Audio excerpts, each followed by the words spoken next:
Hello everyone, my name is Gulabsha और आप सभी का स्वागत है मेरे YouTube channel DU education club पर। आई होप आप सभी ठीक होंगे और आप सभी अपनी-अपनी स्टडी कर रहे होंगे। जैसे कि आप सभी को पता है, आप सभी के एग्ज़ाम आने वाले हैं, तो उसके लिए आप सभी को क्वेश्चन पेपर देखना बहुत ज़्यादा इम्पोर्टेंट हो जाता है। तो इसीलिए आज मैं सेमेस्टर सेकंड का क्वेश्चन पेपर लेकर आई हूँ, जो कि बीए प्रोग्राम का इकोनॉमिक्स का क्वेश्चन पेपर है। और इकोनॉमिक्स वैसे ही इतनी हार्ड होती है, उसका क्वेश्चन पेपर देखना तो ज़ाहिर-सी बात है ज़रूरी है, ताकि आपको थोड़ी-सी नॉलेज हो जाए कि किस तरह से आ सकते हैं क्वेश्चन या प्रीवियस ईयर में किस तरह से पूछे गए हैं। और वैसे भी कुछ क्वेश्चन प्रीवियस ईयर के रिपीट होते हैं सोल में, तो आपको थोड़ा-सा नॉलेज तो होनी चाहिए। और इसीलिए मैं आज आपके लिए क्वेश्चन पेपर की वीडियो लेकर आई हूँ। और ये जो हमारी इकोनॉमिक्स है, इसका नाम है इंट्रोडक्टरी माइक्रो इकोनॉमिक्स। इस बुक का हम क्वेश्चन पेपर डिस्कस करने वाले हैं। और अगर आपने अभी तक मेरे YouTube channel DU education club को सब्सक्राइब नहीं किया है और मेरी वीडियो को लाइक नहीं किया है, तो जल्दी से लाइक कर दीजिए, ताकि मेरी जो अपकमिंग वीडियोस होने वाली हैं क्वेश्चन पेपर से रिलेटेड और इम्पोर्टेंट क्वेश्चन से रिलेटेड, वो भी आपको मिल जाए। ओके, चलिए फिर जल्दी से मेरे चैनल को सब्सक्राइब कर दीजिए एंड बेल आइकन को भी प्रेस करना मत भूलना। ओके, चलिए फिर स्टार्ट करते हैं बिना देरी किए आज का हमारा क्वेश्चन पेपर। यहाँ थोड़े से निर्देश हैं जो पढ़ने बहुत ज़्यादा इम्पोर्टेंट होते हैं।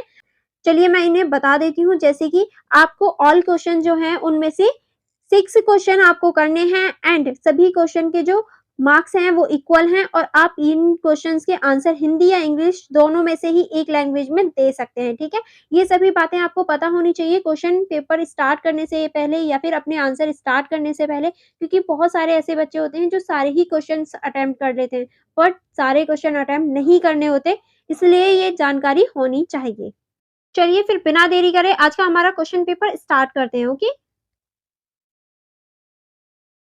जैसे कि आप यहाँ देख भी सकते हैं, यहाँ हिंदी में निर्देश दे रखे हैं। आप हिंदी या इंग्लिश दोनों में से ही किसी में देख सकते हैं। फर्स्ट जो हमारा क्वेश्चन है वो ये है, जहाँ दोनों ही लैंग्वेज में ये क्वेश्चन दे रखा है, हिंदी एंड इंग्लिश में, ठीक है? हम लोग हिंदी का क्वेश्चन पेपर देख लेते हैं। यानी हिंदी में क्या दे रखा है, आपका जो क्वेश्चन है उसको 2 भागों में डिवाइड किया गया है। पहला क्वेश्चन है, समष्ट अर्थशास्त्र क्या है? विभिन्न समष्ट आर्थिक मुद्दों की विस्तार से व्याख्या कीजिए। यानी आपको इस क्वेश्चन में बताना है समष्ट अर्थशास्त्र होता क्या है और विभिन्न जो समष्ट आर्थिक मुद्दे हैं उनके बारे में आपको विस्तार से व्याख्या करनी है। पहले आप समष्ट अर्थशास्त्र के बारे में बताएंगे, फिर समष्ट आर्थिक मुद्दे जो हैं उनके बारे में आपको बताना है कि कौन-कौन से मुद्दे हैं और ये किस तरह से ये समष्ट अर्थशास्त्र को प्रभावित करते हैं। इसके सकारात्मक और नकारात्मक पहलू आप इसमें लिख सकते हैं, ठीक है? और जो खा क्वेश्चन है वो है आपका, क्लासिकल और केंशियन विचारों में विभिन्नताओं के महत्वपूर्ण परिणाम क्या हैं? यानी क्लासिकल और जो केंशियन विचार होते हैं उनमें जो विभिन्न महत्वपूर्ण परिणाम होते हैं वो कौन-कौन से इनके महत्वपूर्ण परिणाम होते हैं, इसके बारे में आपको चर्चा करनी है। एंड यहाँ आप क्वेश्चन नंबर 2 देख सकते हैं, जिसको भी 2 पार्टों में डिवाइड किया गया। पहला है का, जिसमें पूछा गया है निजी बचत को परिभाषित कीजिए। अर्थव्यवस्था में निजी बचत का उपयोग कैसे किया जाता है? यानी निजी बचत जो होती है वो क्या होती है और इसको अर्थव्यवस्था में या आर्थिक व्यवस्था में और किस तरह से अर्थव्यवस्था में निजी बचत जो है उसका उपयोग किया जाता है, इस बारे में आपको इस क्वेश्चन में बताना है। और नेक्स्ट है आपका क्वेश्चन नंबर ख, जो है सकल घरेलू उत्पाद यानी जीडीपी को मापने के लिए व्यय और आय दृष्टिकोण पर चर्चा कीजिए। यानी जो हमारा सकल घरेलू उत्पाद होता है, इसका मतलब है सकल घरेलू उत्पाद का मतलब जीडीपी, जो कि आपको पता ही होगा। और इसमें जो व्यय और आय है वो किस तरह से हमें इसे मापने में महत्वपूर्ण भूमिका निभाती है। यानी हम व्यय और आय से किस तरह से जीडीपी को मापते हैं, इस बारे में आपको चर्चा करनी है, ठीक है? अब हम क्वेश्चन नंबर 3 की तरफ चलते हैं। ये आपका इंग्लिश में क्वेश्चन दे रखा है एंड देन नीचे स्क्रॉल डाउन चलेंगे हम हिंदी के लिए। जैसे ही हम हिंदी पे आएंगे, देखते हैं क्वेश्चन नंबर 3 क्या कह रहा है। मान लीजिए कि उपभोग फलन C बराबर 100 प्लस 8Y द्वारा दिया गया है, जिसमें कोई सरकार नहीं है, जबकि निवेश I बराबर 50 द्वारा दिया गया है। यानी ये आपको एक सिचुएशन दे दी है जिसमें C बराबर जो है 100 दे रखा है और प्लस 8Y दे रखा है और I बराबर 50 दे रखा है। और इसके आधार पर फिर आपको इन क्वेश्चनों के जवाब देने हैं, इन क्वेश्चनों के आंसर देने हैं। जिसमें आपका पहला पॉइंट पूछ रहा है, इस मामले में आय का संतुलन स्तर क्या है? यानी आपको इसमें बताना है कि आय का जो संतुलन स्तर है वो क्या होगा। दूसरा है, संतुलन में बचत का स्तर क्या होगा? यानी जब हमारा संतुलन स्तर होगा उसमें बचत का जो स्तर होगा वो क्या होगा, ये बताना है। एंड नेक्स्ट है क्वेश्चन नंबर 3, यदि किसी कारण से उत्पादन 800 के स्तर पर है तो अनैच्छिक माल सूची संचयन का स्तर क्या होगा, यानी अगर किसी कारणों में जो उत्पादक है वो 800 का स्तर हो तो उसमें अनैच्छिक मालसूची संचयन का स्तर क्या होगा, ये आपको बताना है। ठीक है, नेक्स्ट जो क्वेश्चन नंबर 4 है इसमें पूछा गया है यदि निवेश आई बढ़कर 100 हो जाए तो संतुलन आय पर क्या प्रभाव पड़ेगा, क्योंकि आई हमारा 50 दे रखा है, अगर वो 100 हो जाए तो संतुलन आय पर क्या प्रभाव पड़ेगा ये आपको बताना है। प्रभाव पड़ेगा भी या नहीं पड़ेगा इस बारे में बताना है। ठीक है, नेक्स्ट है आपका क्वेश्चन नंबर 5 पूछ रहा है दोनों ए और डी के संतुलन दर्शाते हुए एक आरेख खींचे, यानी ए और बी दोनों में संतुलन बताते हुए आपको एक आरेख खींचना है, एक वेन डायग्राम खींचना है इस क्वेश्चन में। ठीक है, चलिए फिर आगे चलते हैं। आगे आपका क्वेश्चन नंबर 4 जो कि पूछ रहा है, इसको देख लेते हैं। क्वेश्चन नंबर 4 भी आपका का पार्ट और खा पार्ट में है। का है आपका वार्षिक बचत और वार्षिक उपभोग वर्तमान आय में वृद्धि अपेक्षित भविष्य की आय धन और वास्तविक बचत दर में परिवर्तन से कैसे प्रभावित होता है, यानी आपका जो वार्षिक बचत और वार्षिक उपभोग होता है वो वर्तमान की जो वो आय होती है उसमें वृद्धि और अपेक्षित जो भविष्य की आय होती है उसमें धन और जो वास्तविक बचत होती है उसकी दर में परिवर्तन से किस तरह से ये प्रभावित होती है, इस बारे में आपको इस क्वेश्चन में बताना है। ठीक है, नेक्स्ट आपका चलते हैं खा की तरफ जो आपका है मुद्रा गुणांक की अवधारणाओं को वो समझाइए, यानी आपको मुद्रा गुणांक की अवधारणाओं को इसमें बताना है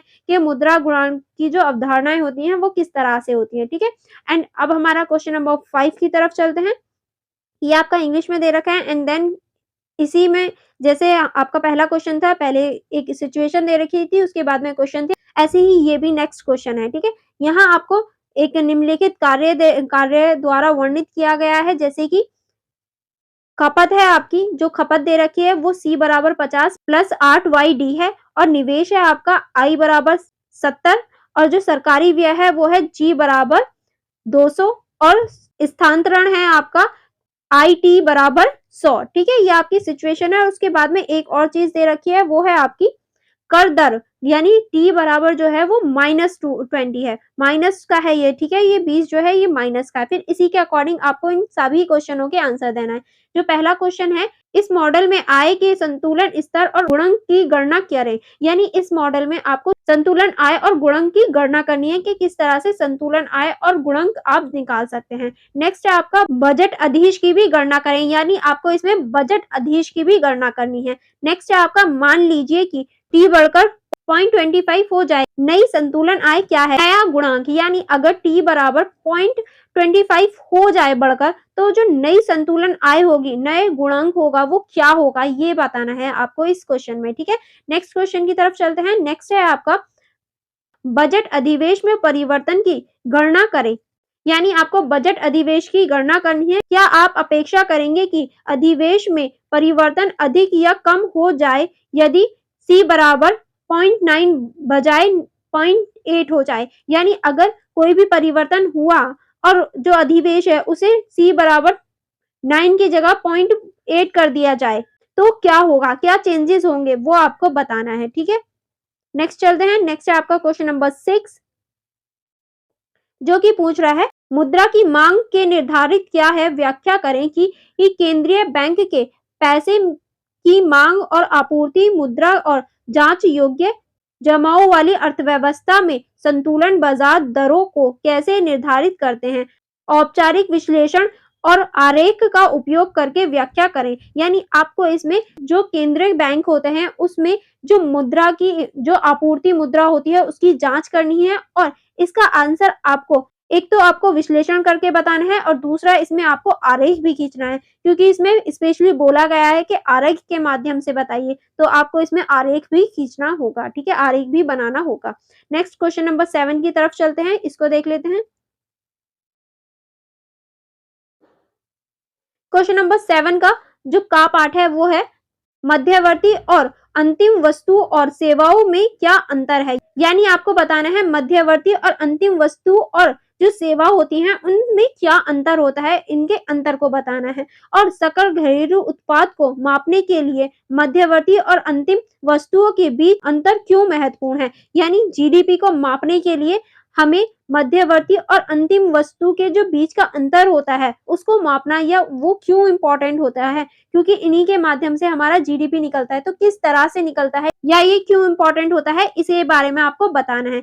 चलिए नेक्स्ट देख लेते हैं। नेक्स्ट है हमारा बाजार की दर मुद्रा की मांग और पूर्ति से कैसे निर्धारित होगा कि बाजार दर क्या होगी, यानी बाजार की जो दर है और मुद्रा की जो मांग है उससे कैसे निर्धारित होगा कि बाजार की दर क्या है, और नीचे कुछ और पॉइंट है वो कैसे निर्धारित होंगे। जैसे कि फर्स्ट है हमारा नामात्रा की आय में वृद्धि होगी, यानी नामात्रा की आय में वृद्धि होगी या नहीं कैसे पता चलेगा।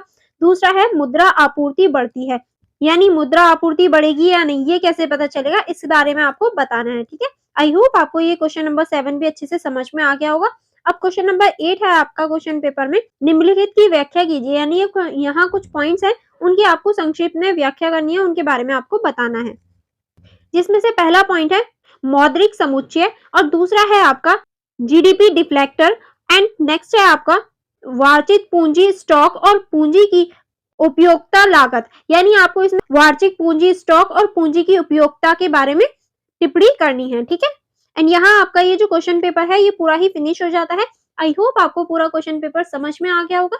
अगर आपको कोई डाउट हो तो आप मुझसे डाउट पूछ लेना, एंड अगर आपने अभी तक हमारे चैनल को सब्सक्राइब नहीं किया तो जल्दी से सब्सक्राइब कर लीजिए एंड बेल आइकन को प्रेस करना और मेरी वीडियो को लाइक करना मत भूलना, ओके, ताकि जो मोर वीडियोस हों क्वेश्चन पेपर की वो आप तक पहुंच जाएं और आप अपनी स्टडी को अच्छे से कर पाएं। ठीक है, एंड फॉर मोर कनेक्टिविटी आप मेरे टेलीग्राम ग्रुप के साथ जुड़ सकते हैं, आप मेरी इंस्टा आईडी को चेकआउट कर सकते हैं, आप मेरे फेसबुक पेज को भी चेकआउट कर सकते हैं। ओके, अगर आपको कोई भी कंफ्यूजन हो तो आप मुझसे कमेंट बॉक्स में भी पूछ सकते हैं, मैं जरूर रिप्लाई दूंगी। चलिए फिर मिलते हैं नेक्स्ट वीडियो में नेक्स्ट क्वेश्चन पेपर के साथ। Thank you for watching everyone.